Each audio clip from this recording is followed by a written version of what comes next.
Данияр Сүлейменов. Ең бақытты әйел.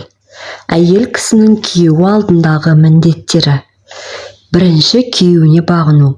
Шариғатта әйелдің отбасындағы басты міндеті күйеуіне бағыну. Еріне бағынып құрметтей білген әйелдер отбасына шаттық сыйлайды, ерінің абыройын арттырады. Құранда Алла тағала: ал ізгі әйелдер Аллаға толық бағынатын және ерлерінің алдындағы міндеттерін қалтқысыз орындайтын, сондай-ақ Алла олардың құқығын қалай қорғаған болса, олар да дәл солай ерлері қастарында болмаған кезде де ерлерінің құқығын аяқ асты етпей, арын, отбасылық сырларды, отбасына тән абырой мен мал дүниені лайықты түрде сақтай білетін жандар дейді. Ниса сүресі 34-ші аятта. Ал Алла елшісі саллаллаху алейхи уассалам былай деген: әйел 5 уақыт намазын оқып, Рамазанда оразасын ұстаса, ар-намысын сақтаса және күйеуіне бағынса, оған жәннаттың қалаған есігінен кіреді делінеді. Мына нәрсені ескерген жөн. Әйел кісі ерінің Алланың әміріне қарсы келетін талаптарын орындауға міндетті емес. Ері әйеліне дінде тыйым салынған амалды, арақ ішкізу, ұрлық жасау, адам өлтіру, тағы басқа зорлықпен жасата алмайды. Мәжбүрлеген жағдайда әйел қарсылық білдіре алады. Екінші, ар-намысына кір келтірмеуі керек. Әйелдің міндетінің бірі ар-намысына кір келтірмей, еріне адал болу. Алла елшісі саллаллаху алейхи уассалам бір хадисінде былай деген: әйелдердің ішінде ең жақсысы намысы мен ар ұятын сақтай білген, басқаға көз салмай тек қана күйеуін жақсы көріп, соған қанағат еткен әйел. Әйелдің жыныстық міндеті. Әйел кісінің ер алдындағы маңызды міндетінің бірі жыныстық міндеті. Ер адам негізінен харамнан сақтанып, ұрпақ жалғастыру үшін үйленеді. Сондықтан әйел кісінің бұл міндетке немқұрайлы қарауы отбасы шырқын бұзып, ерін жаман жолға итермелеуі мүмкін. Алла елшісі саллаллаху алейхи уассалам әйелдерге ескерту жасап былай дейді: ер кісі жұбайын төсегіне шақырғанда жұбайы барғысы келмей бас тартса, періштелер ол әйелге таң атқанға дейін лағнет айтады. Алла елшісі саллаллаху алейхи уассалам бір хадисінде былай деген: мына 3 кісінің намазы қабыл болмайды. Жасаған жақсылығы да көкке көтерілмейді. Қожайынына қайта оралмайынша қашқан құлдың, мастығы тарқамайынша мас адамның, күйеуін қайта риза етпейінше ерінің ашуына тиген әйелдің. Төртінші, күйеуін әке болу арманынан мақұрым етпеу. Ер алдындағы әйелдің басты міндетінің бірі нәресте сүйгізу. 12 мүшесі сау бола тұра әйел кісінің бала көтеруге құлық танытпауы дұрыс емес. Себебі әке атану әр азаматтың үкілі арманы. Дүниеге келген сәби ерлі-зайыпты жандардың бір-біріне деген сүйіспеншілігін күшейтіп, отбасына жаңа бір бақыт сыйлайды. Осыны да естен шығармаған жөн. Кейбір отбасы денсаулыққа байланысты балалы бола алмай жатады. Мұндай жағдайда ерлі-зайыптылар бір-біріне демеу көрсетіп, барынша емдік шараларын жасап, Алладан дұға тілеп, тағдырға налымай, сабыр сақтағаны жөн. Ер алдында барынша сәнденіп, хош иісті әтір себіну. Бұл 5-ші міндеті. Әйел адамға көшеде емес, күйеуінің алдында сәнденіп жүру жарасады. Әйел адам үнемі өзінің жайдары күлкісімен баурап алар қылығымен күйеуінің назарын өзіне аударып отыруы керек. Өйтпеген жағдайда ол назар басқаға түседі.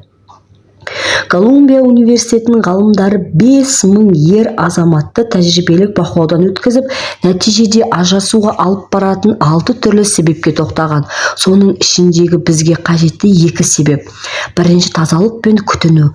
Көп жағдайда әйел адам дүниеге бала әкелген соң өзін күтіп ұстауды тоқтатады екен. Екінші, психологиялық үйлеспеушілік. Тұрмысқа шыққан соң әйел кісі мүлдем өзгеріп кететін көрінеді, яғни шынайы бет-пердесін ашып алады. Мұны Қазекем қыз күнінде бәрі жақсы, жаман қатын қайдан шықсын деген бір ауыз сөзбен айта білген. Осыдан ер адамдардың 42% қорқатын болып шықты. Алтыншы міндеті күйеуінің рұқсатынсыз бір жаққа бармау. Әйелдің тағы бір міндеті ерінің рұқсатынсыз бір жаққа бармау. Бір жерге баратын болса, әйел адам күйеуінен хабардар етіп, келісімін алғаны жөн және барған жерінен кеш түспей қайтқаны дұрыс. Бір күні бір әйел келіп, Алланың елшісі, әйелдің күйеу алдындағы міндеті не? деп сұрайды. Сонда пайғамбарымыз саллаллаху алейхи уассалам үйінен күйеуінің рұқсатынсыз шықпау. Егер күйеуінің рұқсатынсыз шықса, аспан періштелерімен рақым және азап періштелері ол әйелге тәубеге келгенге дейін немесе үйіне қайта оралғанға дейін лағнет айтады деп жауап береді. Дініміз мұндай міндет жүктеу арқылы әйелді үйге қамауды көздемейді. Қайта оның орынсыз өсек аяңға ілеспей, бір-біріне адал, жарасымды жұп болуын мақсат етеді. Бірақ бұл қағида әйелді түбегейлі күйеуіне тәуелді етпейді. Әйел кісіге мына жағдайларда ерінің келісімінсіз тысқа шығуына рұқсат. Бірінші, әйел кісі қаражаты жетіп, қажылық парызын өтегісі келсе, қасына некелесуіне болмайтын жақын туысын ертіп, күйеуінің рұқсатынсыз қажылыққа бара алады. Екінші, үйге қажет заттарды жеткізетін ешкім болмаса, өзі барып алуына рұқсат. Үшінші, ата-анасы қатты ауырып қарайтын кісі болмаса, күйеуінің рұқсатынсыз төркініне барып ата-анасына қарайласуына рұқсат. Бірақ осы уақыт аралығында күйеуі әйелінің нәпақасына жауапты болмайды. Төртінші, дінге қатысты білгісі келген мәліметті күйеуі үйретпесе, өзгеден үйреніп білу үшін күйеуінің рұқсатынсыз үйден шыға алады.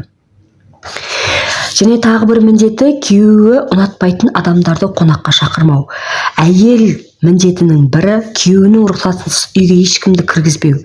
Әйел кісі осы мәселеде қырағылық танытқаны жөн. Бір хадисте сендердің әйелдеріңдегі ақыларын ұнатпаған адамды үйлеріне кіргізбеуі, олармен әңгімелеспеуі делінген. Өйткені отағасының ең басты міндеті отбасын сақтау. Сондықтан отбасының берекесін қашырып, ерлі-зайыптыларын бір-біріне айдап салуға құмартып тұратын ниеті бұзық адамның үйіне келуін қаламауы орынды.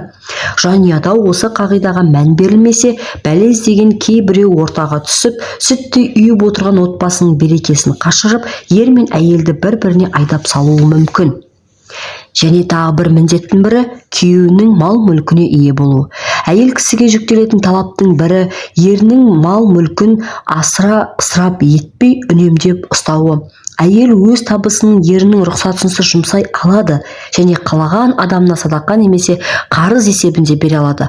Ал күйеуінің табысын барынша үнемдеу тиіс және өзге біреуге ұсынбақ болса, күйеуінің рұқсатын алуы керек. Күйеуінің мақұлдауы екі түрлі болады. Бірінші, күйеуінің рұқсат бердім деп айтуы. Екінші, сол елдегі салт дәстүр негізінде іске асады. Яғни, әйел кісі ерінің жауабын күтпей-ақ елдегі қалыптасқан дәстүр бойынша басқа біреуге үйінен бір нәрсе ұсына алады. Мысалы, бір табақ ұн сұрап келген көршісін құр қол қайтармау секілді тағы басқа жайттар осыған жатады. Мінекей, құрметті нәзік жандылар, біздің еріміздің алдымыздағы басты міндеттер осы болмақ. Алла сәтін салып, осы міндеттерімізді абыроймен атқарып, жәннатта жүздесуді нәсіп етсін. Құрметті оқырмандар, біздегі ең соңғы тарау әйел кісіге арналған насихаттар деп аталады. Онда Алла елшісінің саллаллаху алейхи уассаламның Фатимаға айтқан өсиеттерінен басталады екен. Ендеше менімен бірге болып, осы кітаптың соңғы тарауын бірге тыңдап, маған қолдау көрсетуді ұмытпаңыздар. Арнаған міндетті түрде тіркеліп, лайк басып, комментарий жазып, достарыңызбен бөлісуді ұмытпаңыздар. Келесі кездескенше. Ассаламу алейкум ва рахматуллахи ва баракатух.